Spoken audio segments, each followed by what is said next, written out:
Salut tout le monde, j'espère que vous allez bien, bienvenue sur cette nouvelle revue d'actualité autour de l'IA. Aujourd'hui on va se concentrer sur une seule actualité étant donné que le sujet est assez important et je vous le recommande pas souvent mais je vous invite à regarder la vidéo jusqu'au bout. Donc on est bon pour l'introduction, n'hésitez pas à vous abonner si vous souhaitez plus de revues d'actualité autour de l'IA et on est parti pour le premier point. Open Interpreter, c'est un chat GPT Code Interpreter open source et disponible en local, c'est-à-dire directement accessible sur votre ordinateur. Sorti il y a une semaine, Open Interpreter peut directement interagir avec vos fichiers et votre machine. Les fonctionnalités sont impressionnantes, par exemple possibilité de vous résumer votre calendrier, interaction avec vos préférences système, passer en mode dark par exemple, et toutes les fonctionnalités Code Interpreter mais avec vos fichiers locaux sur votre ordinateur directement. Donc tout ce qu'on peut faire avec Open Interpreter au niveau des fichiers, on peut également le faire avec ChatGPT Code Interpreter.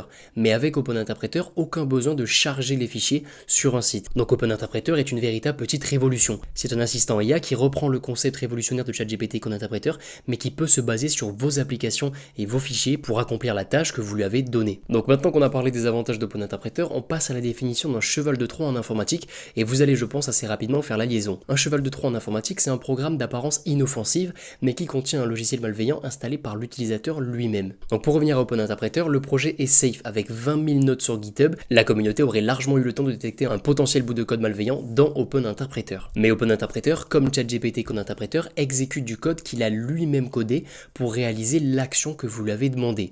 Par exemple, si vous souhaitez analyser un PDF, Open Interpreter va coder un script qui va analyser un PDF et va exécuter ce script. Sauf que si le script contient un code malveillant, votre PDF peut très rapidement échapper à votre contrôle.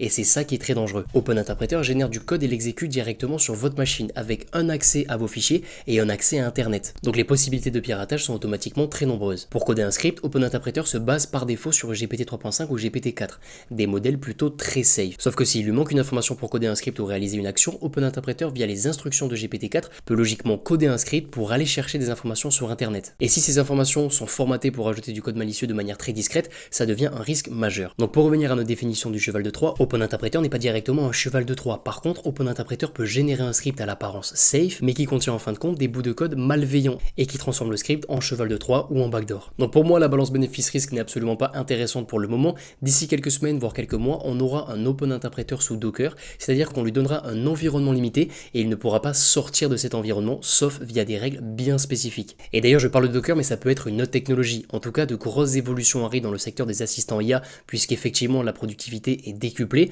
mais c'est pour moi trop tôt pour installer Open Interpreter. Un autre point important, ChatGPT Code Interpreter peut largement réaliser 90% des tâches d'Open Interpreter. Ça demande quelques secondes en plus, puisqu'effectivement il faut envoyer le ou les fichiers, mais le risque est infiniment inférieur à Open Interpreter. Donc pour résumer, Open Interpreter vient booster le segment des assistants IA. Si on ajoute la commande vocale à un projet comme Open Interpreter, on peut se retrouver avec une version light de Jarvis, l'assistant ultime de Tony Stark dans Iron Man. Mais plus vous donnez de possibilités et de droits sur votre machine à un assistant IA, plus le risque augmente. Windows a annoncé il y a quelques mois Windows Copilot, un assistant IA connecté à toutes les applis Windows, et on peut imaginer qu'Apple soit déjà en train de travailler sur un assistant de ce type. Maintenant, on passe aux questions que vous pourriez vous poser. Donc la première, pourquoi faire cette vidéo maintenant? L'équipe d'Open Interpreter a annoncé hier la possibilité de changer de modèle et donc de remplacer GPT 3.5 ou GPT 4 par des modèles custom directement téléchargés sur Hugging Face. Et à partir du moment où on change le modèle derrière Open Interpreter pour un modèle communautaire, on augmente énormément les risques et je me devais de vous faire une vidéo pour vous avertir. Après, je suis vraiment hypé par les assistants IA, c'était logique qu'un projet comme Open Interpreter sorte,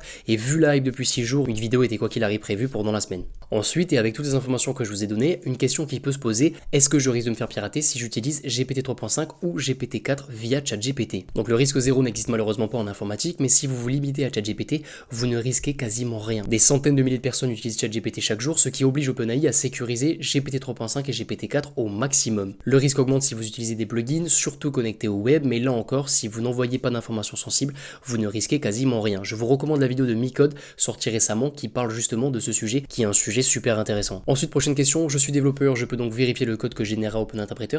Est-ce que c'est intéressant d'installer Open Interpreter? Donc ce que je vous recommande de faire, c'est d'identifier, de travailler vos process via ChatGPT Code Interpreter classique, et si effectivement vous avez besoin d'accéder à Internet et surtout d'accéder à une source fiable sur Internet, ça peut être intéressant d'utiliser Open Interpreter. Et si vos process ne sont pas définis, la réponse est non. Vous allez passer plus de temps à vérifier le code qu'à réellement travailler sur vos objectifs. Et ensuite, si c'est pour générer du code en local, la réponse est oui, ça peut être intéressant, mais vous allez voir que la prochaine question risque de vous faire temporiser. Open Interpreter, combien ça coûte? Open Interpreter est un projet communautaire, donc il est téléchargeable et utilisable gratuitement. Par contre, pour fonctionner, Open Interpreter nécessite une clé d'API OpenAI, et donc vous coûtera quelques centimes à chaque requête, et ça peut monter rapidement suivant votre utilisation. Et donc on arrive à la fin fin de cette vidéo dédiée à Open Interpreter. Les assistants IA sont une réelle révolution et vous allez en entendre parler dans les prochains mois, mais malheureusement, qui dit énormément de possibilités veut dire également énormément de vulnérabilités. Donc j'espère que la vidéo vous aura plu. Si vous avez la moindre question, comme toujours, n'hésitez pas à venir sur le Discord. Vous aurez le lien du Notion en description avec l'ensemble de mes notes. Je vous souhaite une belle journée et on se dit à très vite. Ciao ciao.